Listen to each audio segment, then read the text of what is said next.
আসসালামু আলাইকুম, শুভ সন্ধ্যা। কেমন আছেন বন্ধুরা? এই যে সন্ধ্যাবেলার কুয়েতের হাল পরিস্থিতি দেখেন, কি অবস্থা কুয়েতের হাওয়ালিতে। যেমন গরম তেমন। এই জায়গাটা কে কে চিনেন?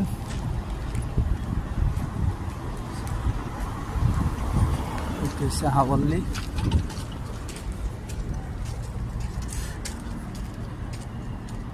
এই যে এখান দিয়ে সিমেন্ট, রড, বালু সব বেচা হয় এখানে। ওই যে বাংলা ঢাকা হোটেল আছে এখান দিয়ে, এশিয়া হোটেল, ঢাকা হোটেল না, এশিয়া হোটেল। এই যে রমেল, বালু, সিমেন্ট সব আছে এখানে। ওই যে বল খেলার মাঠ। লোকেশনটা কেমন? ওই যে বাঙালি হোটেল, এশিয়া হোটেল। সবাই চলে যাবেন এখানে। ওই যে ফুটবলের মাঠ।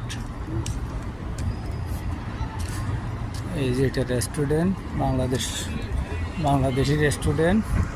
সবাই আসবেন হাওয়াল্লি।